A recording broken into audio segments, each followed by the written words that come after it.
Você pode estar confiante ou não com a seleção brasileira, e esse vídeo aqui vai ser para te ajudar a ficar mais confiante ou menos confiante. Eu vou falar das rivais do Brasil na Copa, as seleções que eu acho que mais têm chance de ganhar a Copa, e vou falar mais de algumas outras coisas também, como o ranking da FIFA e pontos positivos e negativos dessas seleções.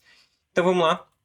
Eu sou Rodrigo Seixas, analista e jornalista de futebol. Eu estou aqui em mais um vídeo do PFQL para a gente falar sobre futebol e se aprofundar em um tema. Esse tema da vez é a Copa do Mundo, que está a menos de um mês, né? Dia 11 de junho a Copa começa. Então vamos aquecer ainda mais os motores pensando nessa questão de Copa do Mundo e vamos falar sobre as rivais do Brasil na Copa. Primeiro, eu vou falar sobre o ranking da FIFA para eu falar de quais seleções eu vou falar aqui. Então aqui vai ter a França, a Espanha, a Argentina, a Inglaterra e Portugal. E também para o vídeo seguir algum critério aqui, eu não falar só de algumas seleções específicas, eu escolhi essas cinco aqui, que eu acho que também são as cinco que mais têm chance, mas eu também achei legal escolher o ranking da FIFA, porque daí eu também explico um pouco melhor como funciona ele e o quanto ele é relevante ou não dentro das Copas do Mundo, né? Porque tem quem diga que o ranking não serve para nada, porque nunca a seleção líder, antes de começar a Copa do Mundo, ali no mês anterior à Copa, ganhou a Copa do Mundo. Mas tem algumas coisas a mais sobre isso que eu vou falar aqui. Então, o ranking da FIFA de maio de agora tem a França em primeiro, ou seja, a França não vai à Copa do Mundo, né? Seguindo essa lógica. A Espanha, Argentina, Inglaterra, Portugal e Brasil. O Brasil está em sexto. É a pior colocação do Brasil antes de uma Copa do Mundo, já vou falar mais sobre isso. Nunca a seleção líder venceu a Copa. E como é que é feito esse ranking? A pontuação é a pontuação atual, mais o peso do jogo, mais o resultado obtido, menos o resultado esperado. Então, o que que acontece? Quando você pega uma seleção que é, sei lá, a líder do ranking, enfrenta a número 100, se a França ganhar esse jogo, ela provavelmente não vai fazer muito ponto, porque o resultado esperado é que a França vai ganhar esse jogo. Então, olhando o ranking do primeiro com o centésimo, a pontuação não vai ser muito boa. Agora, se você olhar o resultado ao contrário, né? Se a zebra vencer esse jogo, aí ela vai fazer bastante ponto, ela vai subir bastante. Esse é um jeito de você equilibrar o ranking e mensurar mais ou menos quais são as seleções que estão em melhor momento, porque não dá para todo mundo jogar contra todo mundo o tempo todo. E você dando essa questão, né? Se uma seleção muito de baixo ganha de uma seleção muito de cima, quer dizer que ela não é tão fraca assim. Mas se depois ela perder de novo para um time de cima, ela volta e desce um pouquinho. Então isso dá uma certa equilibrada. Não que o ranking vai definir quem é a melhor seleção e também não vai fazer a seleção ser ou não melhor na Copa. Mas isso ajuda ela a ser cabeça de chave, então tem umas questões assim. Não acho ele 100% definidor, mas é um balizador até que curioso, pelo menos para você mensurar como que está a seleção naquele ciclo, né? É o momento dela aquele ciclo pré-Copa do Mundo. E se a gente olhar os campeões da Copa versus o ranking da FIFA, os campeões estavam no top 3 em 5 das 8 vezes. Então, em 94, o Brasil era o terceiro, primeira Copa com o ranking da FIFA que começa a ser contado em 92. Os critérios foram mudando de acordo com cada Copa, mas no primeiro critério, até hoje, o Brasil era o terceiro em 94 e ganhou. Em 2002 ele era o segundo. Muita gente fala que o ciclo do Brasil na Copa de 2002 foi ruim, e realmente foi, mas o Brasil era vice-campeão de 98, né? Então tinha pontuação ali para ele estar em segundo lugar, e daí o Brasil foi campeão. Em 2010, a Espanha estava em segundo lugar e ganhou a Copa. Em 2014 era a Alemanha que ganhou a Copa. Em 2022 a Argentina era a terceira e ganhou a Copa. Então, 62,5% das vezes um dos três primeiros colocados ganha um ranking, ganha a Copa do Mundo e é um dos três primeiros no ranking da FIFA. Curiosamente, nunca o primeiro, né? Sempre segundo ou terceiro colocado, segundo ganhando três vezes e o terceiro ganhando duas vezes. E os campeões que estavam fora do top 5, até do top, quase que do top 10, né? Porque a França era a sétima. Mas os que estavam fora são 3 de 8 Copas, que a gente tem em 98 a França, que era 18º lugar. Mas a França tem um problema, porque ela não vinha de Copas tão boas, a Copa era em casa, então alguns jogos de eliminatória e outras competições ela não jogou, então ela acabou tendo menos chance de somar pontos, então ela ficou mais embaixo. Mas também não diria que a França está no top 3 também, então, de qualquer forma, a França era a 18ª colocada em 98, em 2006 a Itália, que realmente a Itália vinha mal naquele período, ganhou a Copa, mas se a gente for pensar, né, a Itália ganhou aquela Copa, e depois 2010, 14 foi muito mal e agora tá até ficando fora de Copa do Mundo. Então, o ranking ajuda a gente a entender momentos de seleções, né? E acho que isso é curioso, né? Porque todas essas outras seleções aqui que ganharam as Copas entre 94 e 2018, todas elas chegam nessa Copa até que bem, né? Entre as primeiras colocadas do ranking da FIFA. A mais distante é a Alemanha, porque também foi muito mal nas duas últimas Copas. Agora, a Itália não. A Itália é a única dessas campeãs que tá bem longe de estar bem, inclusive não tá na Copa. Então, em 3 das 8 Copas, com o ranking da FIFA, a campeã estava fora do top 5 e estava quase fora do top 10. A França, em 2018, era a sétima. E o Brasil está no pior resultado do ranking da FIFA antes da Copa. E aqui tem os resultados que o Brasil teve e a posição que ele estava no ranking. Quando o Brasil era terceiro, ele foi campeão em 94. Quando era líder em 98, ele ficou em segundo. Quando o Brasil era segundo, ele foi campeão em 2002. Quando era primeiro, ficou nas quartas em 2006 e 2010. Em 2014 era terceiro lugar e ficou em quarto. Em 2018 era segundo e ficou nas quartas. 2022 primeiro, ficou nas quartas. Agora é o sexto, a pior colocação, e a gente não sabe ainda que posição o Brasil vai ficar na Copa. Eu acho que essa posição do Brasil indica muito duas coisas. Primeiro, que o ciclo do Brasil é bem ruim, e realmente é muito ruim. O de 2002 também foi muito ruim. Alguns aí foram bons, outros mais ou menos, mas acho que esse realmente é o pior. Talvez o de 2002 seja bem ruim também, muita gente lembre, mas o de 2002 a gente tem que lembrar que o Brasil vem numa Copa em que o Brasil é vice-campeão. Por mais que o Brasil não tivesse um time tão encaixado em 98 ali, eu acho que a geração 98-2002 era melhor em relação às outras seleções do que é agora. Não que a seleção atual seja ruim, mas eu acho que a seleção 98-2002 era mais forte em relação aos adversários, né? Do que a geração 2022-2026. Então isso ajuda a entender o Brasil estar um pouco abaixo e essa oscilação de resultados, essa mudança de treinadores, tudo isso pesa, porque hoje uma seleção, por exemplo, do Equador, do Marrocos, Senegal, são muito mais fortes do que eram naquela época. Então, o nível do Brasil bom, o Brasil é bom, tá entre as 5 melhores seleções, mas não tá tão longe assim como estava naquela época em relação às outras. Então, você precisa ter um time melhor preparado estrategicamente para vencer os adversários médios e menores. E o Brasil não tem, então o Brasil perde alguns jogos assim, empata outros jogos, então todo o ciclo do Brasil não é bom. As constantes mudanças de treinadores fizeram o Brasil perder muito feio da Argentina, fizeram o Brasil ter muita oscilação. Então, assim, o Brasil chega para uma Copa com o time longe de estar pronto e com um ciclo bem ruim. Então, isso tudo indica um Brasil sexto colocado no ranking da FIFA, que, assim, não torna o Brasil não favorito e não faz com que o Brasil não possa ganhar a Copa, mas mostra que o momento do Brasil, o momento que o Brasil chega na Copa, não é bom.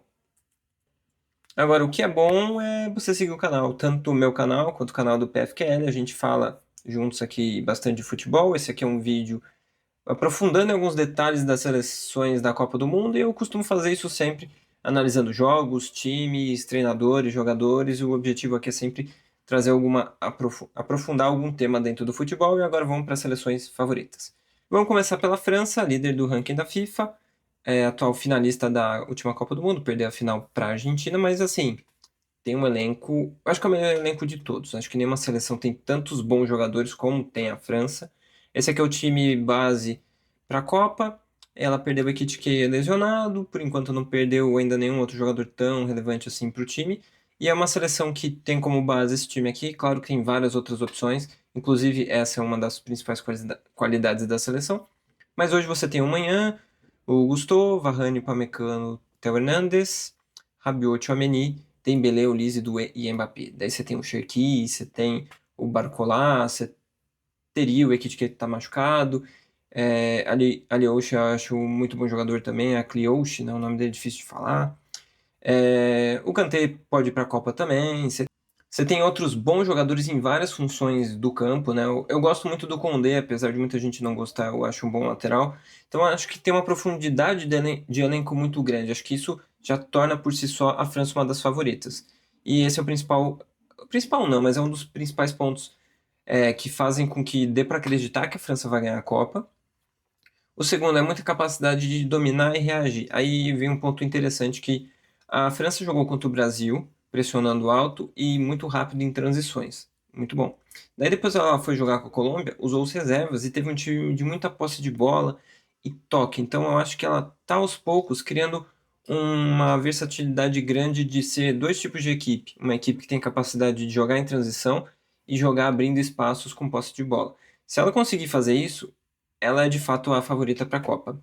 Eu acho que ainda é meio incipiente essa questão de ser um time mais de dominar e abrir espaço, tanto que um ponto que pode ser negativo, que eu já vou falar sobre isso, é essa questão de às vezes ficar muito passivo nos jogos e esperar o adversário ver o que ele vai fazer, como fez isso, por exemplo, na Copa do Mundo em alguns jogos. Acho que a final começa assim, com a França esperando a Argentina e a Argentina indo bem e fazendo 2-0, depois tendo que reagir. E contra, sei lá, França e Espanha também aconteceu isso, aquele 5-4. A Espanha domina boa parte do jogo e os momentos em que a França tenta reagir e buscar uns gols, ela consegue, mas só depois já tá perdendo, já tá sendo goleada, né? Então eu acho que até talvez seja esse o jogo que desperta isso na seleção francesa. Olha, a gente é capaz de fazer isso também. Então eu acho que esse é o ponto decisivo para saber o quanto ela pode ser mais forte do que mais forte para essa Copa ou menos forte. Acho que se ela não conseguir ter esse time de dominar e de reagir, acho que ela vai ser mais fraca. Mas eu tô esperando e tô acreditando que ela vai ter essa capacidade sim. Entrosamento de técnico e jogadores. Como o técnico está lá desde 2012 e boa parte dos jogadores é repetido, né? O Mbappé já ganhou a Copa, outros jogadores ali fazem parte de times que ganharam a Copa ou que vêm desse caminho, né? Já jogaram a última final, então é um time que tem um elenco bem experiente e bem entrosado, que conhece muito do treinador e o contrário também, e eles se conhecem, alguns por jogarem no mesmo time também. Então, esse é um ponto bem importante para a França. Experiência, né? Se a França chegou às últimas finais, boa parte do elenco sabe como chegar numa terceira, né? Então acho que esse é um caminho que é facilitado para eles, então acho que a questão de sentir peso de jogos não é tão grande no caso deles. E por que que a França não venceria a Copa? Por causa de oscilações defensivas. É um time que, apesar de ter bons jogadores, alguns bons defensores ali, oscila bastante, né? O Upamecano foi expulso contra o Brasil e ele é um jogador que, apesar de ele ser muito bom e eu gostar muito dele, ele é um jogador que comete alguns erros que podem ser determinantes dentro dos jogos. Então, é um jogador para ficar de olho. E as laterais do time, né, e os intervalos às vezes ficam muito abertos, às vezes é um time muito passivo em marcação ali, então a questão defensiva oscila muito. Em alguns jogos vai muito bem, e outros sai muito mal. Inclusive tomou 5 da Espanha naquele jogo que eu falei, né? Então, esse é um ponto negativo da seleção. Esse jogo passivo é aquilo que eu mencionei quando eu falei em capacidade de dominar e reagir. Em alguns jogos, ele é um time que fica muito, entra no jogo, principalmente adversários de níveis iguais, né? Sei lá, você pega uma seleção francesa contra uma espanhola, argentina, outra coisa assim, é uma seleção que acaba esperando muito ver o que o adversário faz e daí reage a isso. Só que às vezes, quando reage, tá muito tarde, porque já tá perdendo o jogo e não consegue reagir. Então, acho que esse é um problema da seleção, que pode ter acabado, né? Então, esse é um ponto que é importante ficar de olho. E dependência de individualidades. O Deschamps é um técnico que não tem um time, ou pelo menos na seleção, não aplica uma seleção muito complexa na maneira de jogar. É um time até que básico e prático. Isso é muito bom porque os jogadores se entendem rapidamente e conseguem criar uma história de time ali e ter uma tática bem feita. Porém, se os jogadores não estão jogando bem, por ser um técnico mais generalista e tudo, às vezes o jogo pode não render. Se tá um dia ruim dos principais jogadores ou de um ou outro jogador, isso pode acabar pesando. A questão é que, ao mesmo tempo, tem muitas boas individualidades. Então, às vezes, é só você trocar elas e o time consegue sobressair. Mas, sei lá, o Real Madrid viveu 2 temporadas dependendo muito das individualidades e não conseguiu ir bem. Então, acho que é um ponto que pode pesar. E última coisa é a dificuldade em transição defensiva e do lado oposto. É um time que na hora de defender, às vezes demora muito para transicionar, ou às vezes fica muito concentrado de um lado, o adversário inverte, o ponta daquele lado não voltou, às vezes é o Dembélé, às vezes é o Doué, e daí o time sofre por ali e você tem essas questões que podem pesar também. Espanha. Espanha e França, acho que para mim são as duas principais. E a França é a seleção que acho que tem um jogo que eu mais gosto de acompanhar, mas em alguns pontos a França é melhor porque a França tem alguns jogadores melhores. Porém, acho que as duas são as duas principais. E a Espanha, ela tem um modelo coletivo muito consolidado, né? Quando a gente fala em jogo de posição, a escola espanhola é praticamente o jogo de posição atual, né? Os técnicos espanhóis, jogadores espanhóis, todos eles meio que crescem dentro dessa filosofia e a seleção vai subindo nesse nível, né? Não que os jogadores, todos os jogadores espanhóis sabem jogar no jogo de posição, e não que só tenha esse tipo de jogador na seleção. Mas todos eles que passaram por base e por algum momento na seleção têm um pouco disso na cabeça, e é um time que joga muito nesse estilo e que consegue encaixar muito bem os jogadores. Então, se tem uma seleção que faz um jogo coletivo bom, essa seleção é a Espanha. A Espanha é a melhor de todas no jogo coletivo. Por causa disso, a seleção de base, que muitos desses jogadores jogaram Olimpíadas juntos com o técnico da seleção, que joga na base, depois vai para a seleção principal, né? Então eles têm uma sequência de trabalho e de modelo de jogo que funciona muito bem. Então esse acho que é o principal ponto da Espanha. Até mais do que o Lamine Yamal, que também é um ponto excepcional, né? Um jogador excepcional tudo, e até um ponto curioso para ficar de olho nessa Copa. Que é a primeira Copa dele, né? Vamos ver como é que ele vai. E tem a questão física dele que eu já vou falar. Então, eu acho que isso é muito interessante. E essa nova geração da Espanha, da última Copa para essa, é muito mais aguda. O que acontece? A última Copa, a Espanha tinha um time muito bom para controlar o jogo, mas nem tanto assim para definir os jogos. E agora você tem cada vez mais bons jogadores espanhóis para definir os jogos. Aqui você tem o Nico Williams e o Lamine Yamal, que são ótimos dribladores e jogadores muito agudos e incisivos.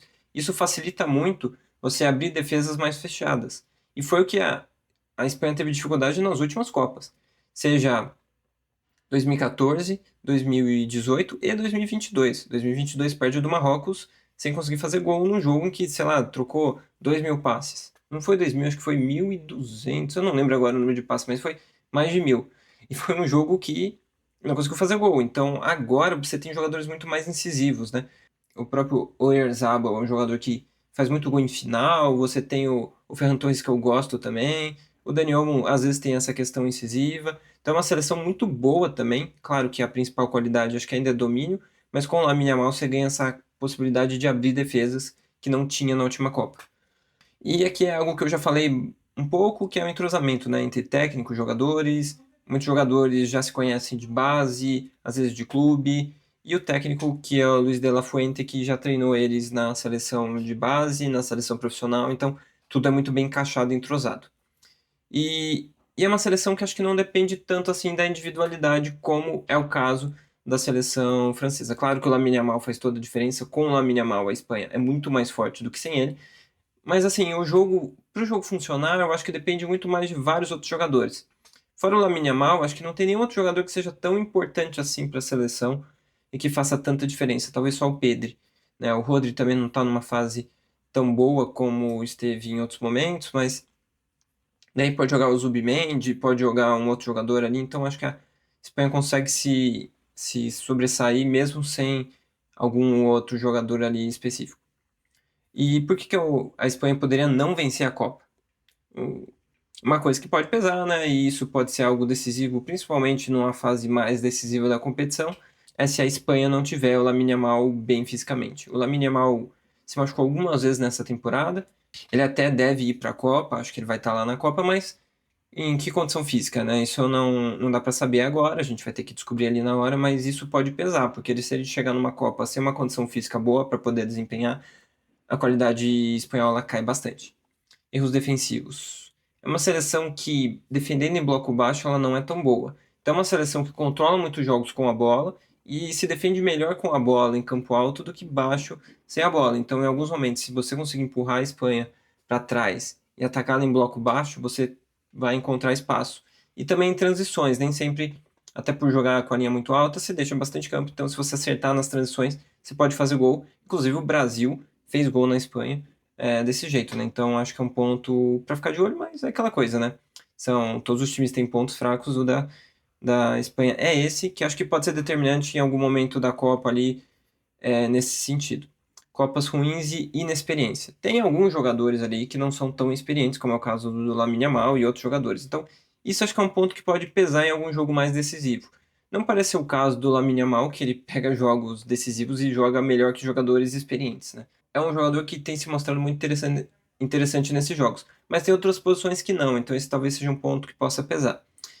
E as últimas Copas também foram muito ruins, né? Isso talvez tenha um peso sobre os jogadores, se eles pegarem alguma semifinal, umas quartas de final, algum jogo de mata-mata ali, e acabar saindo atrás, pode pesar contra eles. E uma maneira quase única de jogo. Esse é um ponto que é muito bom, mas ao mesmo tempo pode ser o ponto fraco. A Espanha tem uma maneira muito clara de jogo, mas se alguém conseguir saber como anular essa maneira de jogo, a Espanha não tem meio que uma segunda forma. Então esse é um ponto que torna ela mais forte e ao mesmo tempo mais fraca. E tem uma questão que eu acho que é importante, que pode fazer com que a Espanha faça uma Copa boa também, que é a questão do calor. Se o calor for pesar nos jogos, eu acho que esse modo dela de ter bastante posse de bola e fazer o adversário correr pode fazer com que ela canse menos. Então acho que esse é um ponto interessante para olhar na Copa. E acho que outras seleções podem tentar fazer isso também. Não é o caso do Brasil, que o Brasil deve correr muito mais do que controlar o jogo com a posse de bola.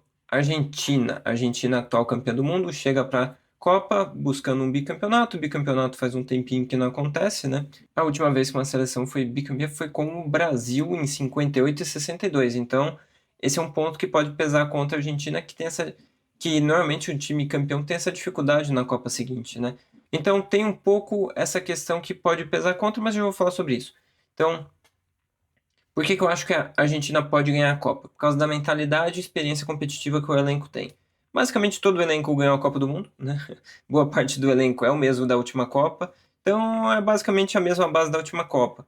E a última seleção que chegou com uma base muito parecida de uma Copa para outra tem a França, que 18 e 22, a França até que fez uma boa Copa, mas as outras seleções que chegaram com bases muito parecidas fizeram uma Copa seguinte muito ruim, né?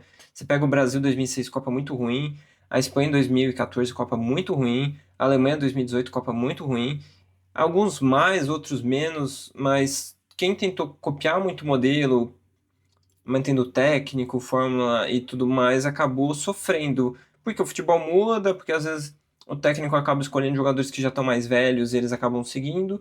Mas tem os dois lados da moeda, né? Você pode olhar que manter pode fazer o time não ganhar, mas manter pode fazer você ter um time extremamente competitivo e com mentalidade de mata-mata ali bem clara, um time que sabe bem jogar esses jogos grandes.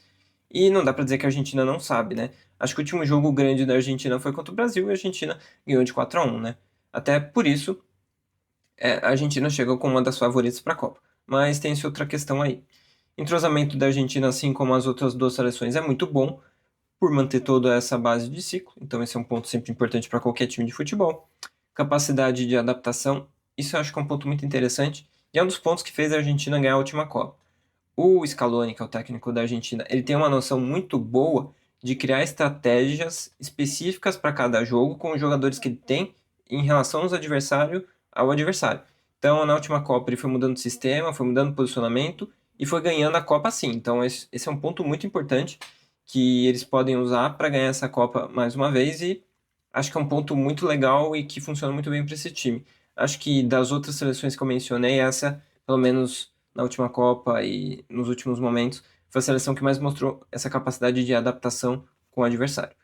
E domínio pela posse. É uma seleção que tem um jogo muito bom com posse de bola, porque praticamente todos os jogadores da seleção são muito bons de ter a bola, de trocar passe, de ir girando o jogo, mas também tem jogadores incisivos, né? Então, assim como a Espanha, que consegue ter um jogo de muito controle, a Argentina também consegue. Tem a questão da Copa no calor e quanto isso pode ser relevante, mas eu acho que essa é uma questão interessante, porque você tendo uma seleção com bastante controle de bola, você consegue controlar bastante os jogos e quem sabe decidir eles assim, porque daí você vai controlando o jogo, você tem o Messi que abre uma defesa, o Álvares que corre muito bem. Então, assim, você pode encontrar espaços. Tem um outro jogador que não tá aí, que é o Nico Paz, que eu gosto muito, acho que é um super jogador. Não tem sido tão titular assim, normalmente ele tem jogado até no lugar do Messi. Então, talvez colocar o Messi e Nico Paz ao mesmo tempo seja uma questão interessante de se fazer, mas não sei se o Scaloni vai fazer isso na Copa, enfim, ficar de olho. Mas eu acho que essa seria uma questão interessante, e uma renovação desse time. Acho que algumas questões ali seria bom renovar. E aí vamos para o lado que faz com que a Argentina não ganhe a Copa, que é o envelhecimento de parte da base do time. E aqui tá parte, mas é quase que o elenco inteiro, né? Muitos dos principais jogadores envelheceram e um deles, que era muito importante, que é o Di Maria, não deve jogar a Copa. Então, sem o Di Maria, você perde muito, porque ele era um dos principais jogadores daquele time na última Copa. Acho que ele, o Messi e o Depou são os três melhores. E o Emi Martins para salvar o time. O Emi continua. Então, o Depou tá jogando na MLS, assim como o Messi. Então, alguns jogadores saíram de um nível mais competitivo. Outros envelheceram e foram, sei lá, para a Argentina, que também é um nível competitivo menor. Então você tem jogadores regredindo na capacidade física e alguns deles também técnica, então você tem um time mais fraco. Eu acho que a Argentina pode ter ganhado em algumas coisas e continua tendo algumas coisas muito boas, mas esse envelhecimento enfraqueceu boa parte desse time. Tem uma coisa que é importante e que faz diferença, que são faltas de testes finais. O Brasil de 2006 também teve isso. O Brasil de 2006 teve vários jogos, entre aspas, festivos naquele ciclo, e por mais que tenha ganhado a Copa América, assim como a Argentina, a Argentina não ganhou a Copa das Confederações como aquele Brasil, porque também não teve.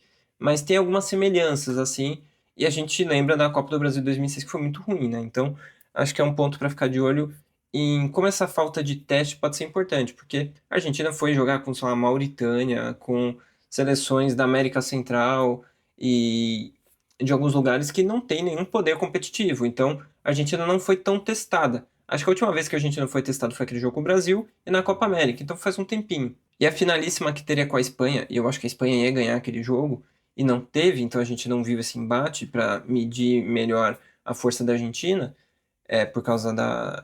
Não teve o jogo, né? Então a gente não conseguiu medir, então fica essa dúvida de nível competitivo por causa desses testes finais. A condição do Messi é uma dúvida, porque o Messi ele chega já 4 anos depois da última Copa, jogando no Inter Miami, que ao mesmo tempo é bom porque ele não se desgasta tanto, mas ao mesmo tempo é ruim porque o nível competitivo não é o mesmo de uma Copa do Mundo. Então seria interessante ver ele nesse nível mais competitivo, por mais que ele tenha ido muito bem nas eliminatórias, é uma outra questão a Copa do Mundo, né? Então fica um pouco essa dúvida. Se o Messi não for o Messi, tudo bem, talvez o Messi da última Copa é difícil, né? Porque o Messi da última Copa foi o melhor jogador da competição. Mesmo que ele não seja o Messi da última Copa, mas se ele não conseguir ser um Messi tão decisivo, a Argentina passa a ser mais fraca e isso pode pesar para ela não ganhar essa Copa.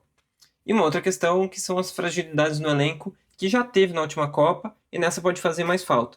Que assim, a defesa não é uma defesa assim tão boa, as laterais não são tão boas, algumas outras posições ali, acho que pontas para atacar na profundidade, a Argentina não tem tantos assim. O Julián Álvares acaba sendo esse jogador para atacar mais por dentro, mas nas pontas não tem tanto assim. Talvez o Simeone seja um dos melhores. Então, acho que em algumas questões ele tem um pouco de fragilidade em relação a outras seleções que estão mais completas nesse quesito. Agora vamos para Inglaterra. Inglaterra que entra Copa, sai Copa, continua tendo bons elencos e não faz boas Copas, mas nessa pode vencer a Copa porque tem um time com muita qualidade ofensiva, né? Primeiro você tem o Harry Kane, que eu acho que é o melhor jogador da temporada europeia até aqui, provavelmente vai ser o melhor. Ah, e o PSG que tá na final da Liga dos Campeões. E outros jogadores, e o Lamine Yamal, sei lá. Tem vários jogadores jogando muito bem, mas eu acho que o Kane é o melhor jogador dessa temporada, mesmo o time dele não indo para a final da Liga dos Campeões. Você tem um jogador como o Kane, automaticamente faz seu time ser muito forte. Porque ele é um jogador que faz gol, que participa sem bola, que é um armador tanto como camisa 10 como camisa 8. Então ele consegue voltar para o campo de defesa e ajudar a iniciar uma jogada de ataque. Ele consegue dar um passe para uma assistência e consegue fazer os gols. Então ele é completo, ele faz tudo. Ele faz o começo, meio e fim. Ele é o arco, a flecha e o começo do arco, sei lá como a gente pode chamar isso, né? Então ele faz tudo. E esse faz tudo dele torna automaticamente a Inglaterra mais forte.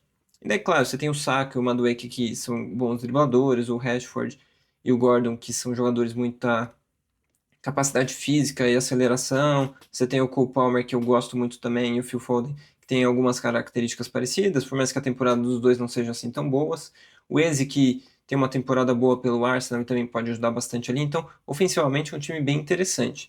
E tem o O'Reilly, que é um jogador de defesa que aparece bem no ataque, né? O Pep Guardiola tá usando muito bem ele, de repente ele pode ser bem aproveitado na seleção, então bom ficar de olho nesse time, nessa questão ofensiva.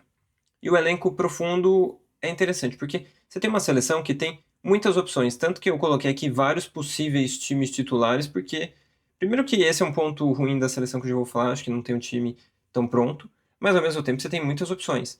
Então, nas laterais, a lateral direita acho que é um pouco problemática ali, porque o Reece James está machucado, o Ben White talvez não vá também, e você tem o Arnold que não tem sido convocado, então coloquei o Livramento ali, mas pode até não ser ele.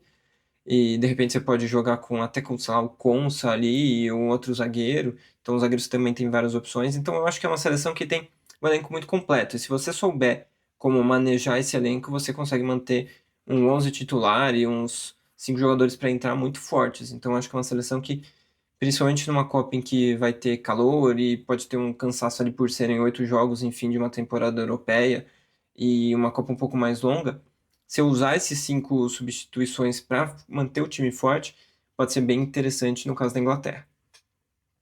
E eles têm o Thomas Tuchel, que é um ótimo treinador. Eu acho que o Thomas Tuchel e o Ancelotti são os dois melhores técnicos dessa Copa, ou pelo menos dois dos mais, né? O Scaloni ali, pela seleção argentina, ele fez bons trabalhos, mas a gente não viu ele fora, enfim.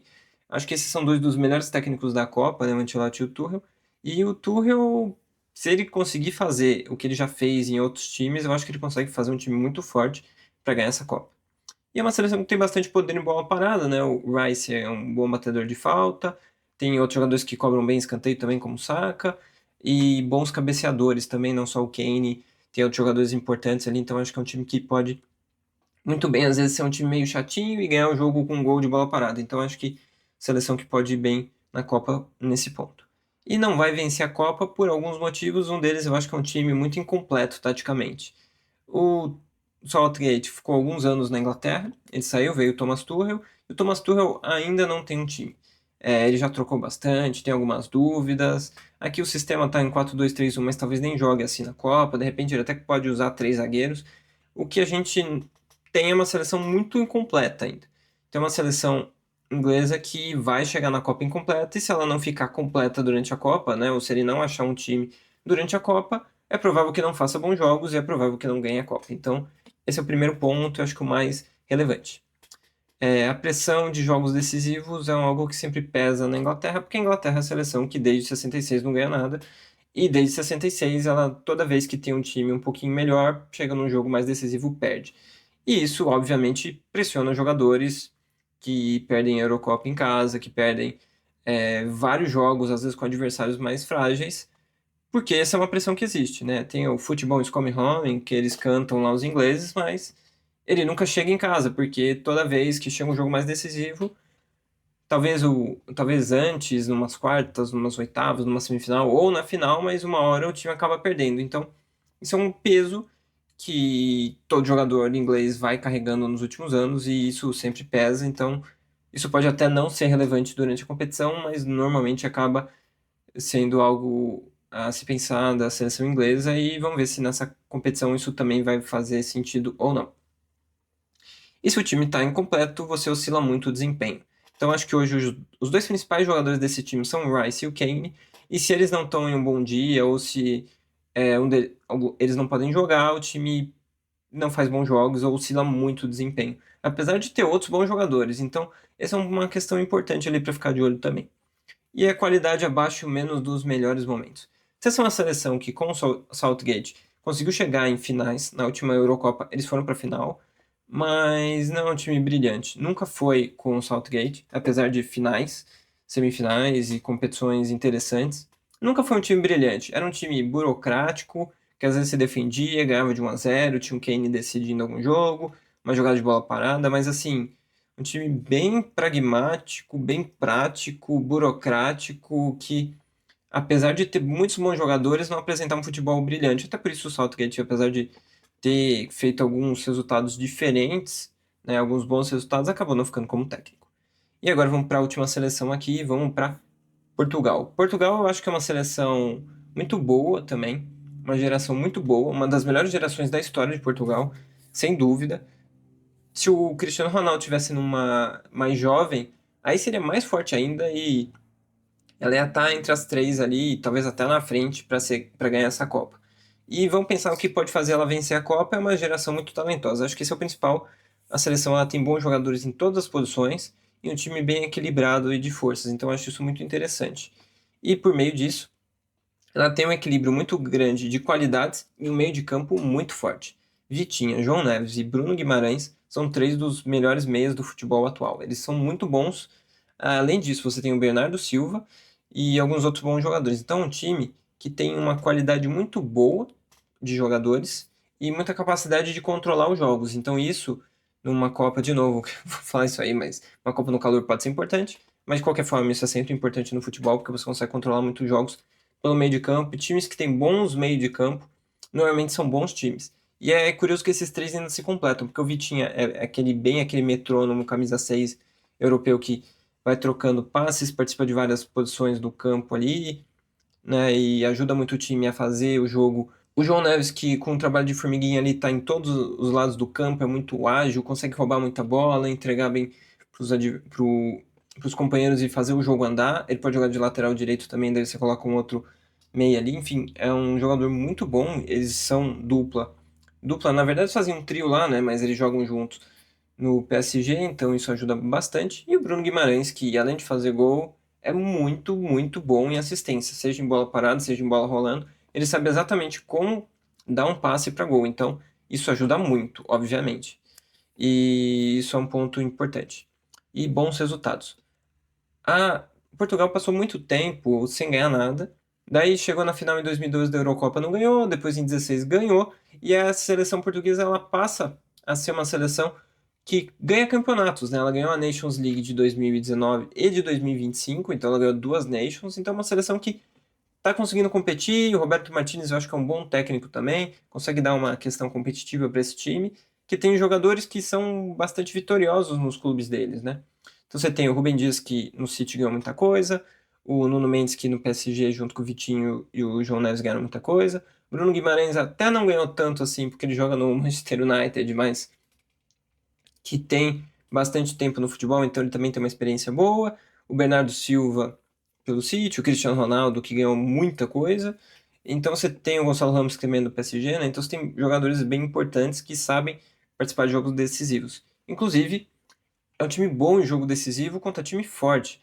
Ele ganhou da Alemanha, ele ganhou da Espanha na última Nations, né? Então é um time que às vezes nem é tão brilhante, mas ele consegue ganhar de times muito fortes, porque ele tem jogadores para equilibrar e às vezes uma estratégia ou outra para anular ali e ganhar. Roberto Martínez fez isso contra o Brasil na Copa do Mundo de 2018, então acho que Portugal tem um time bem forte também. E não vai vencer por causa de algumas coisas, né? Que é o encaixe ofensivo de muita bola no pé. O que que isso quer dizer? É um time que não tem tanto ataque à profundidade. Tem o Rafael Leão, o Pedro Neto talvez sejam os dois principais nisso. Tem o Francisco Conceição, alguns jogadores que são mais de atacar espaço, mas na média, né? O Nuno Mendes também consegue, mas ele é jogador de defesa. Então, às vezes, é um time que fica um time muito plano, muito de bola no pé, mas nem tanto atacar espaço. Isso acontece um pouco por característica de jogadores, um pouco por falta de. Acho que às vezes um encaixe um pouquinho melhor de alguns jogadores. Então, esse é um ponto que pode ser ruim para Portugal, que às vezes isso vou também lembrar que é um time que às vezes domina o jogo, cria bastante, mas não consegue concluir as jogadas. Claro que você tem o Cristiano Ronaldo que é feito para isso, e o Gonçalo Ramos também, são dois centroavantes bons para isso, mas às vezes a bola nem chega neles, né? Porque é um time que às vezes faz muito controle, muito domínio, mas não consegue fazer a bola chegar tão bem, porque falta um pouco mais de profundidade. Então esse é um ponto que eu falei que a Espanha teve na última Copa, Portugal também teve na última Copa e também foi eliminado por Marrocos, né? Então eu acho que é um ponto que para ficar de olho da seleção portuguesa. E então, quando eles atacam blocos baixos também, eles têm um pouco de dificuldade de abrir essa defesa. Então, acho que essas duas questões de ataque, eles precisam pensar um pouco para essa Copa. Talvez trazer algumas rotas com o Nuno, só que daí tem que tomar cuidado também com as costas deles. Então, acho que é uns pontos para melhorar nessa Copa e tem tempo para fazer isso. E a recomposição do lado, inclusive. O Nuno às vezes acaba sendo mais obrigado a subir um pouco mais, o Cancelo também, algum outro lateral que está jogando ali. Isso faz com que o time crie mais chances, mas ao mesmo tempo ele fica com uma recomposição ruim. Então acho que esse equilíbrio é bem importante. Você tem um equilíbrio de fazer um time que encontre espaços no adversário e consiga fazer o gol, mas que tenha uma boa recomposição defensiva. Acho que esse é o principal desafio do técnico Roberto Martins. E por último, acho que às vezes falta um pouco de agressividade sem bola desse time. Acho que às vezes é um time muito passivo olhando a posse de bola, que não pressiona tanto. Por mais que em alguns momentos até pressione, mas não pressione tão encaixado. Acho que isso também é um outro ponto de melhor encaixe para esse time. Então é isso, falei aqui sobre as seleções favoritas e vou sugerir alguns posts para vocês. Na minha rede social, seixas.comentarista, eu falo de alguns outros temas de futebol. Tem questão de Copa do Mundo, mas tem outras questões de futebol também. Lá você pode ver o meu post sobre o Fernando Seabra. Ele fala sobre a linearidade do futebol, que ele não é linear, não quer dizer que o seu time vai estar sempre evoluindo, às vezes pode ter uma regressão, isso não quer dizer que não vai poder evoluir de novo, então acho que esse é um tema bem interessante para a gente ficar de olho. É, Tem um outro post que é sobre o Neymar na última Copa do Mundo, como que ele jogou, se você lembra, se você percebeu o que ele fez naquela Copa. E aqui uma variação da seleção brasileira do 4-2-4 do Ancelotti, como que ele usa esse 4-2-4 e quais são as variações desse sistema. Então é isso, espero que vocês tenham gostado. Até o próximo vídeo e valeu!